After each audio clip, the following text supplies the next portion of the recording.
Between Black Lives Matter and Back the Blue, social media has been aflame with arguments about cops and the communities they serve. So, what's the best way to reconcile the two groups? Ask a man who's been doing that on Skid Row for nearly 20 years. Like many cities, Los Angeles has a long history of tension between minorities and police. LAPD officer Deon Joseph says the road to reconciliation starts with prayer. The way that I police with these people, the way I treat them, it pleases my Father in heaven. Because I'm fair to them. I don't care if you're black, white, I don't care if you're Muslim, Jew, gay, straight, I don't care who you are. If you need justice, I'm going to be fair to you and I'm going to work hard for you. Under his leadership, crime on Skid Row has dropped 18%. He works hard to bring people together from all backgrounds. Today, he shares how the Lord leads him to change Skid Row by sharing faith, bringing justice, and building genuine relationships with those in need. Hey, I'm working on a program. Deon Joseph is the author of the new book, Diary of a Skid Row Cop, and he's here with us now. Deon, thanks for being on the show. It's good to meet you. Thank you for having me. Love your story. Oh, thank you. Now, Deon, you grew up in the LA area, right? Long Beach, yep. Okay, and you had prayed not to be assigned to Skid Row. Absolutely, absolutely. From what I heard about it, it was just death, destruction. People had all kinds of diseases and fighting in front of patrol cars and couldn't be stopped. Why would I want to go there? You know? And that's where you ended up. It's where I ended up, and it ended up being where I felt I was called to be. Now, that didn't happen right away. After a couple of months, you actually said to yourself, I'm home. Oh, absolutely. And I was standing in Skid Row one day, and people just kept coming up to me saying, you know what, I could see it in your eyes. There's something about you that's going to help me. And I got really comfortable for some reason, and I realized what that was, and that was my upbringing. My parents were involved in outreach their entire lives. Their entire 47-year marriage, they raised 41 foster children in addition to their 3 children and their grandkids. And I was say 41 foster kids. 41 foster kids. And so you had a lot of yes. pseudo brothers and sisters. Yes. And these kids came into our homes broken, sexually molested, homeless. Some of them were crack babies, you name it. It was just a miracle to watch how they gave a non-patronizing but unconditional style of love to them. And many of them didn't even want to leave our homes from the love my parents gave to them. And I learned from that. My dad, he hired individuals who needed a second chance. My dad didn't tell me for years that I was swinging a hammer next to an ex-convict, you know, and many of the people he hired were. And he believed that these men, if they wanted, that's the key, a second chance. Right. They deserved it. And he never called them his employees. He always called them his friends.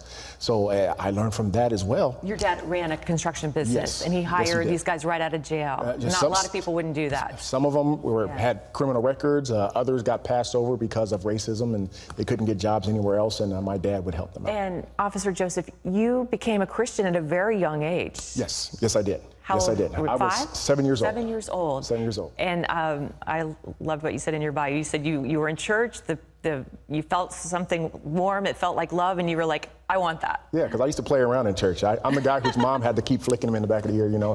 But then one day I just heard a message that touched my heart, and I just never looked back. Never looked back. Yep. So amazingly, or not amazingly, but God clearly prepared you to be a cop on Skid Row. And for a lot of people, they don't know what Skid Row, I mean, how bad is it really? I mean. Well, let me break it down to you. Skid Row is a recovery zone. It's where a lot of drug programs, shelters, services, about 107 programs to help people get on their feet.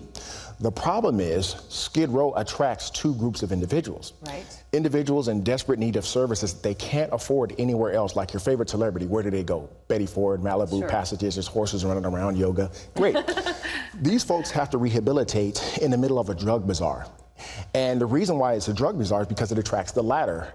Hundreds and hundreds of drug dealers, gang members who descend upon Skid Row to prey on them. And they're outside and sometimes inside of the programs, keeping them on an endless spiral of addiction. And the poor quality of life also fuels that as well. How have you turned the streets around? And you have in some areas, the crime has gone down dramatically. What is your secret? Well, I look back on my career. I was one of those cops who would arrest everybody in sight. You know, I was very good at it. And there's nothing wrong with that. It was noble. I was going after bad guys. I was putting people who were causing problems in the street and in jail. But when I look back, the very system that tells me to go out and fight crime was fighting against me because they get released immediately almost. So I look back and said, nothing's changing. I had to change. So what I had to do was develop something called the sit-down technique, where I said, I'm going to be visible to these people to deter crime. I'm going to reach out from the heart. I'm going to find out information about drug programs, transitional housing programs, whatever it takes to elevate you. I read you actually went, there were a group of drug dealers, and I think they were gambling.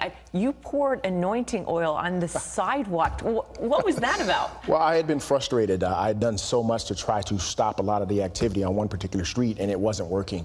And I just sat in my patrol car and got inside my personal self and just prayed. I said, God, what can I do here? My mom had this anointing oil that she would always pour on my head. I looked like a fried chicken by the time she done me.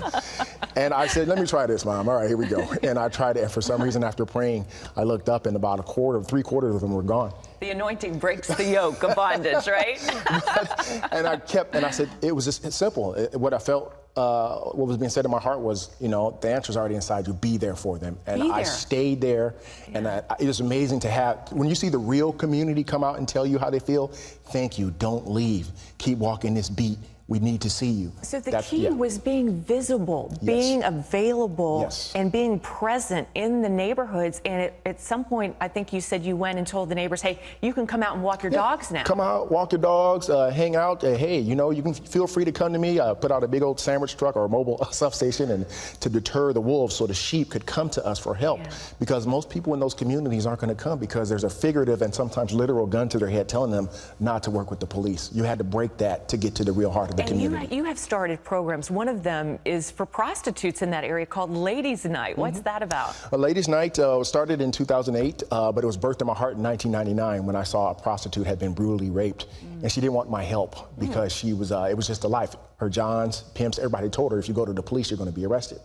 Well, in 2008, the same things were happening. So I said, what can I do here? Let me just put together a big old program, big old show for the ladies here and call it Ladies' Night. And I had pizza there, and I only expected 5 women to show up.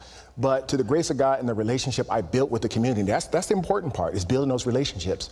We had 175 women show up throughout the night from Skid Row, and these women had criminal records, and my message to them was, I don't care if you're a prostitute or a preacher.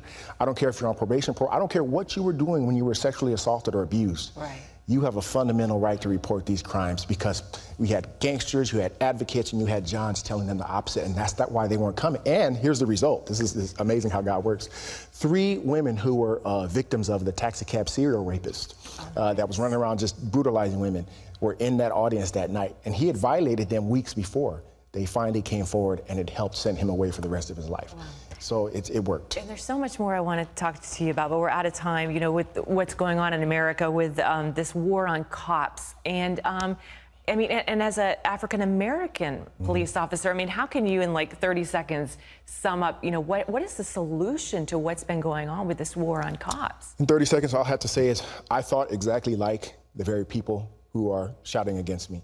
The most important thing you need to do is take the time to see the other side. The only difference between me and them right now is for 20 years I've been on the other side. Right. I've been black longer than I've been a cop, and that's not going to change at all. I hope not. It's beautiful.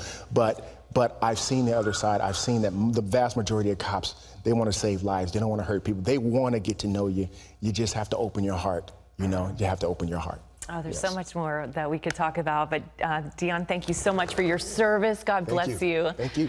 Well, you can learn more from him by going to cbn.com and getting his book. It's called Diary of a Skid Row Cop. I just feel like this is going to be a movie one of these days.